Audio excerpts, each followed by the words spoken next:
It's funny about losing $3 million. It doesn't make a sound. No alarm bells, no sirens, just silence. And the suffocating realization that you've ignored every rule you swore you'd never break. My friends, he cried, your queen is dead. And he turned back, locking the door and ushering Sir Wellender. I'm Jesse Livermore. And in 1908, I lost 90% of everything I'd made from the greatest short position of my career, $3 million on a single cotton trade. The irony? I had made that fortune by following rules. I lost it by breaking them. Today I'm going to share the 7 risk management rules I wish I'd tattooed on my forehead before I ever placed my first trade.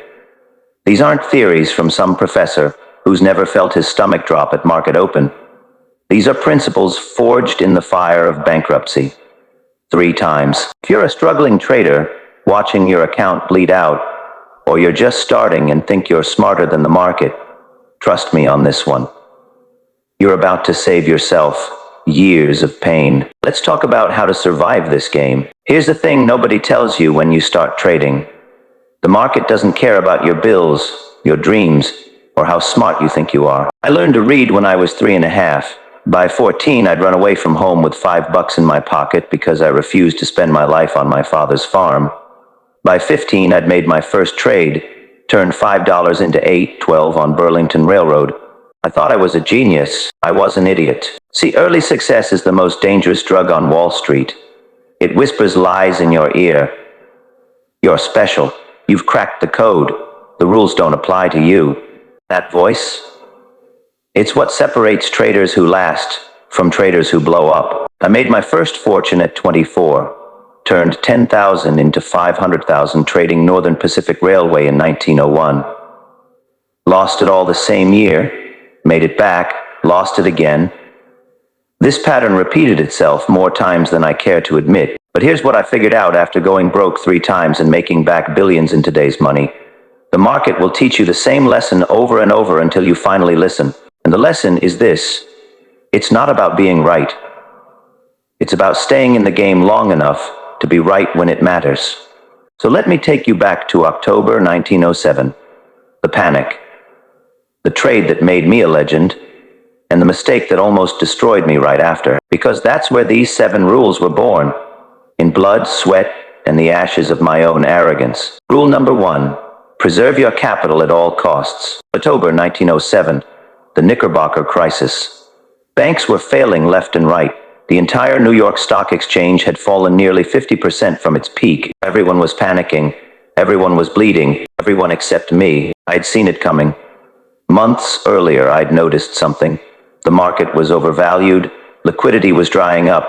And when the Hines brothers tried to corner United Copper and failed spectacularly, I knew we were headed for catastrophe. So I did what every instinct tells you not to do when everyone else is buying. I shorted. Hard. The panic hit. Stocks cratered.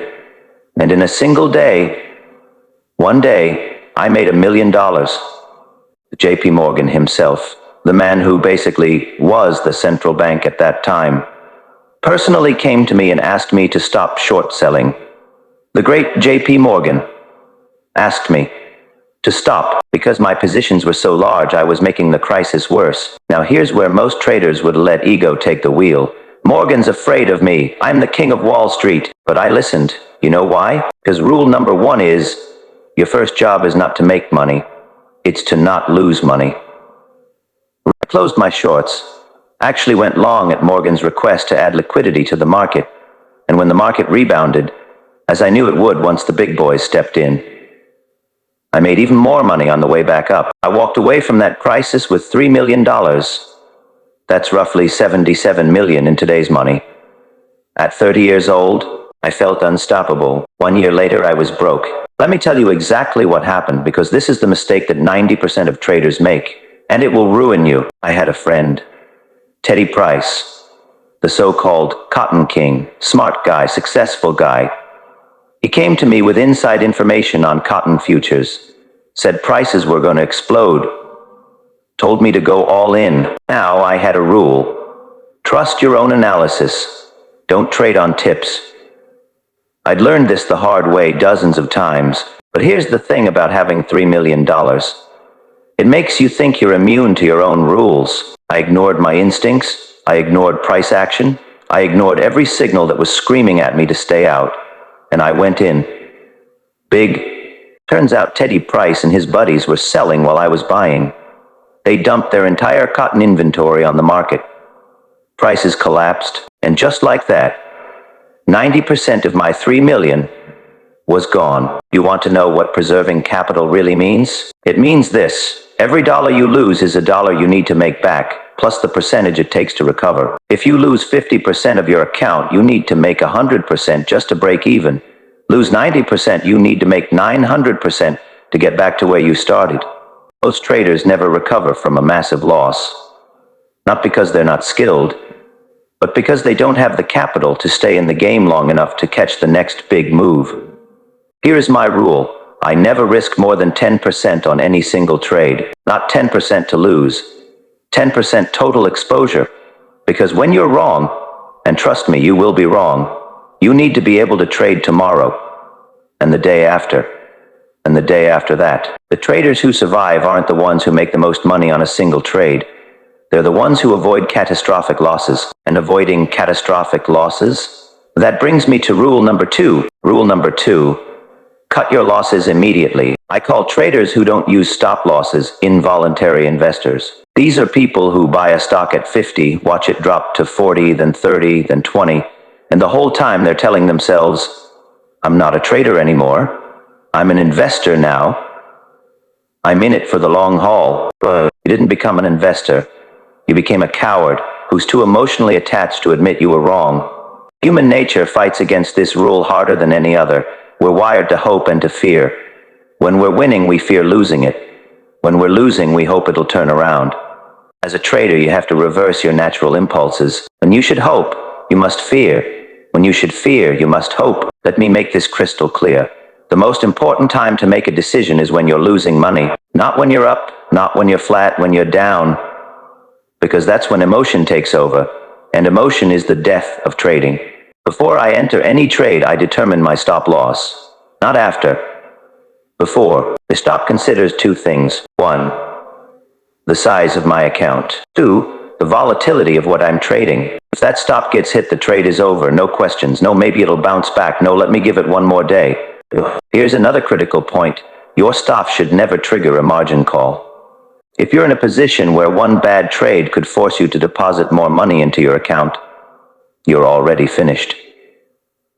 You're gambling, not trading. You know what I did wrong with cotton in 1908? I didn't just ignore my research. I didn't just trust a tip. I did something even worse. I averaged down. When cotton started dropping, I bought more. If I liked it at this price, I'd love it at this price, I told myself. Classic mistake. Every purchase dug me deeper into a hole. Because I wasn't cutting my losses, I was doubling down on being wrong. Let me tell you what I learned. There is no price so low that it can't go lower. The market doesn't care what you paid for something.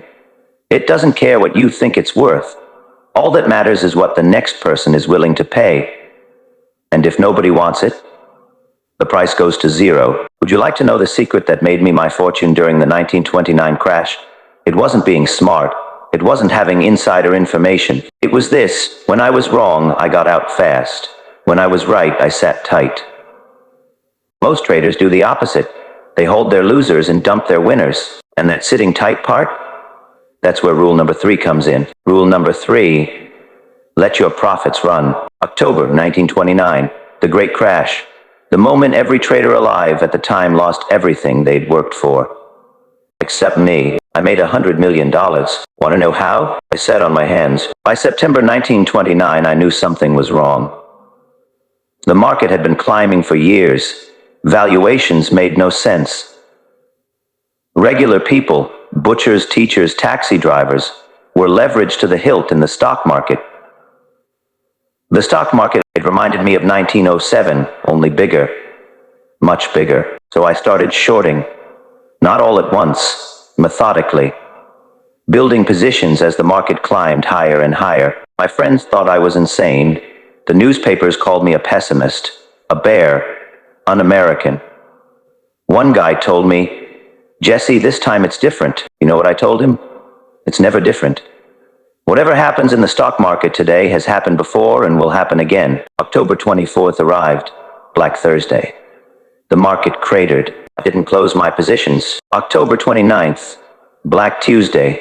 The Dow lost a quarter of its value in 2 days. I still didn't close. Do you know how hard it is to sit on a winning position while everyone around you is losing their minds? While your own family is panicking, thinking you're ruined? But here's what I knew. Big money is made sitting, not trading. When I finally closed those positions, I'd made more money than most people see in 10 lifetimes. 100 million in 1929 dollars. People ask me all the time, "Jesse, when do you take profits?" Here's my answer: when the market tells me to. Not when I've made 10%, not when I've doubled my money. When the price action tells me the move is over. See, the hardest part of trading isn't finding good trades. It's staying in them. I've seen traders take a $2,000 profit when they could have made 20,000. Why? Because they were scared. They'd been conditioned by previous losses to grab profits the second they appeared. But here's the truth. If you're right in your position and nothing about the trade tells you otherwise, hold that trade as long as possible. The markets pay you for being right and being patient. Not one or the other, both. Now, I'm not saying buy and hold forever. That's nonsense. I'm saying this: monitor your losing positions obsessively. Watch them like a hawk. Cut them the second they violate your rules. But with your winners, let them breathe. Give them room. As long as the trend is intact, as long as nothing fundamentally has changed, sit tight. It never was my thinking that made the big money for me. It always was my sitting. But sitting means having the patience to wait for the right moment.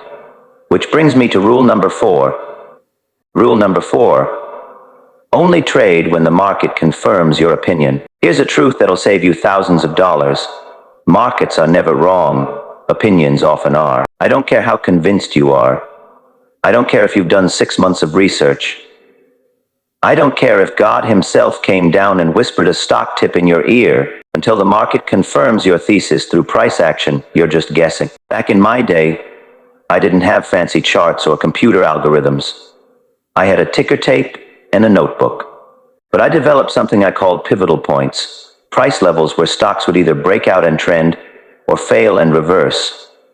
I wouldn't enter a trade until price hit one of these pivotal points. I'd sit there, cash in hand, watching, waiting. Other traders thought I was crazy. "Jesse, you're missing the move," they'd yell. No, I was waiting for confirmation. See, everyone wants to be the first one in.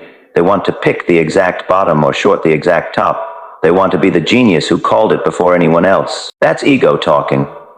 And ego will bankrupt you faster than anything else in this game. I'd rather be late to a sure thing than early to a disaster. Let me tell you about one of the strangest trades of my career. Spring 1906. I'm in Atlantic City, taking a break from the market. And I get this feeling, this overwhelming sense that Union Pacific is going to collapse. Now this goes against everything I just told you. I had no confirmation, no price action, just a gut feeling. But I couldn't shake it. So I shorted Union Pacific. 2 days later, the San Francisco earthquake hits. Union Pacific stock plummets. I make $300,000 on pure instinct. Sounds great, right? The legendary Jesse Livermore and his prophetic hunch. Want to know the truth? That trade was a mistake. I got lucky. Pure dumb luck. And I knew it. That trade could have bankrupted me just as easily. And for years afterward, I fought the temptation to trust those feelings again. Because here's what I learned. For every one time your gut is right, it'll be wrong 9 times. The only way to survive long term is to wait for the market to confirm you're right before you go all in.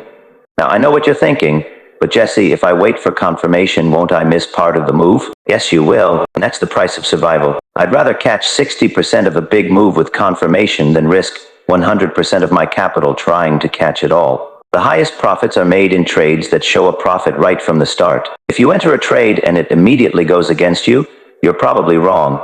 Get out. If you enter a trade and it immediately goes your way, the market is confirming you. Now you can add to the position. And that adding to the position part, It's exactly what rule number 5 is about. Rule number 5, scale your positions with conviction. Amateur traders go all in on their first purchase. Professional traders scale in as the market proves them right. Here's how most traders operate. They see a setup they like, they go all in. The trade moves against them 2%, they panic and sell for a loss. Then they watch that same stock rally 50% without them. Sound familiar? Here's how I operate differently. I'd start with a small position, maybe 25% of what I ultimately want to hold. If the trade immediately goes against me, I'm out with a tiny loss. No harm done. But if it goes my way, if the market confirms I'm right, that's when I add more. I call it pyramiding my profits. Each new position is placed at a higher price than the last, after I've already banked some gains. This does two things. First, it limits my risk on trades where I'm wrong. Second, it maximizes my profit on trades where I'm right. During my 1929 short, I didn't just open one massive position and pray. I started small in September. The market dropped a little. Good, I added more. It rallied back, I held. This is where most traders panic and close. Then it dropped again in early October. I added more. Then came the crash. And because I'd been building my position at better and better prices, scaling in as the market confirmed my thesis, my average entry was excellent. That's how you make $100 million. Not by being right once, but by being right and having the discipline to press your advantage when the market confirms you. Here's the beautiful thing about scaling. It keeps you from destroying your account on one bad trade. If I go all in on a trade and it goes against me, I'm toast. But if I only risk 2-3% initially, I can be wrong 10 times in a row and still have 70-80% of my capital. And in trading, survival is everything. You can't make money if you're not in the game. Strong trends? That's when I scale up aggressively. Weak, choppy markets? That's when I scale down or sit on my hands entirely. The market tells you how much to risk, you just have to listen. But what about when the market is telling you absolutely nothing? When it's just dead? That's where rule number 6 becomes critical. Rule number 6. Don't trade every day, keep cash reserves. The hardest thing for a trader to do is, after I made my first fortune, I felt this constant itch to be in the market every single day. If I wasn't trading, I felt like I was missing opportunities. That itch cost me millions. Here's what I learned the hard way. Money is made by sitting, not trading. A trader without cash is like a soldier without ammunition. Sure, you're on the battlefield, but you're defenseless when the real opportunity arrives. By 1915, I'd recovered from my cotton disaster and built my wealth back up. I was trading commodities, wheat, corn, everything. And I was in positions constantly, every single day. No cash reserves, everything tied up. Then the opportunity of a lifetime presented itself in wheat. A massive move was setting up. I could see it clear as day, but I had no cash. I was fully invested in other positions that were going nowhere. I couldn't take the trade. And I watched that wheat move make other traders millions, while I sat there fully invested in garbage that was tying up my capital. Shortly after, I filed for bankruptcy. My second time. Here's my rule now. I always keep at least 30-40% of my trading capital in cash. This serves multiple purposes. First, it's ammunition for big opportunities. When the perfect setup arrives, and they're rare, I have the firepower to go big. Second, it reduces emotional trading. When you're fully invested and the market moves against you, you feel trapped. But when you have cash, you have options. You can think clearly. Third, it's insurance against disasters. Markets can remain irrational longer than you can remain solvent. Cash gives you staying power. Here's something that's going to sound crazy. Some of my most profitable days were days I didn't trade at all, because I preserved my capital and my mental energy for when it actually mattered. Trading isn't about activity, it's about accuracy. You don't get paid for the number of trades you make, you get paid for making the right trades at the right time. I've seen traders make 50 trades in a month and lose money on 48 of them. I've also seen traders make 3 trades and make more money than those 50 trades combined. Quality over quantity. Always. Don't trade because you're bored. Don't trade because you feel like you should be doing something. Trade because the market is offering you a high probability opportunity that fits your rules. Everything else? Sit on your hands and wait. And when that big opportunity finally arrives, you better make sure you're following rule number 7. Rule number 7, never meet a margin call. Get out. This is the rule that separates traders who survive from traders who blow up spectacularly. If you're getting a margin call, you've already lost. I've seen it 1,000 times. A trader has a position go against them. Their broker calls and says, "You need to deposit more money or we're closing your positions." And the trader thinks, if I just add more money, I can hold through this, it'll come back. Dead wrong. You know what happens 90% of the time? They deposit more money. The position goes further against them. They get another margin call. They deposit more. Eventually, they're throwing good money after bad, frantically trying to save a sinking ship. And then it happens. The position collapses completely, wiping out everything. A margin call means one thing. You sized your position wrong. You took on too much risk. You over-leveraged. You broke rule number 1. And now, instead of accepting a manageable loss, you're facing a catastrophic one. The worst part? Once you start meeting margin calls, you lose the ability to think rationally. Every decision becomes about survival, not strategy. You're no longer trading, you're gambling. Here's my rule. I never, ever meet a margin call. If I get one, I'm out immediately. The position gets closed, the trade is over. No second chances, no let me see what happens tomorrow. Why? Because margin calls mean I've violated my own risk management rules. And if I'm violating my rules, I'm no longer operating as a professional trader. I'm operating on hope and fear. Remember what I said earlier? Hope and fear are the speculator's greatest enemies. Instead of meeting margin calls, I prevent them. I never risk more than 10% on a single trade. I use stop losses religiously. I keep cash preserves. I size my positions based on volatility. If you're doing these things correctly, you should never get a margin call in the first place. And if you do, it's the market telling you you're overextended. Listen to it. So there they are, the 7 rules that took me decades and 3 bankruptcies to learn. Rule number 1, preserve your capital at all costs. Rule number 2, cut your losses immediately. Rule number 3, let your profits run. Rule number 4, only trade when the market confirms your opinion. Rule number 5, scale your positions with conviction. Rule number 6, don't trade every day. Keep cash reserves. Rule number 7, never meet a margin call, get out. You know what's funny? These rules are simple. A child could understand them. But following them? That's where 90% of traders fail. Because these rules go against every natural human instinct. They require you to do what's uncomfortable, what's counterintuitive, what's emotionally difficult. They require you to cut losses when you want to hope. They require you to sit still when you want to act. They require you to be patient when everyone else is making money. I made $100 million in 1929 following these rules. I lost it all by 1934 when I stopped following them. That's the brutal truth about trading. These rules work, but only if you follow them. Every single day, every single trade, no exceptions, no just this once. No, the market is different this time. Here's what I wish someone had told me when I was 15 years old making my first trade in that Boston bucket shop. The market will always be here. Your capital might not be. Protect it, respect it, and use these 7 rules like your life depends on it. Because in this game it does. Now I want to hear from you. Which of these 7 rules is the hardest for you to follow? Which one hits home the most?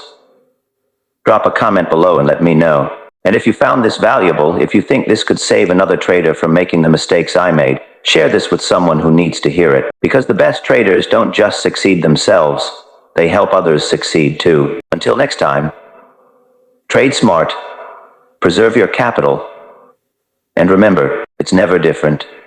Whatever happens in the stock market today has happened before and will happen again.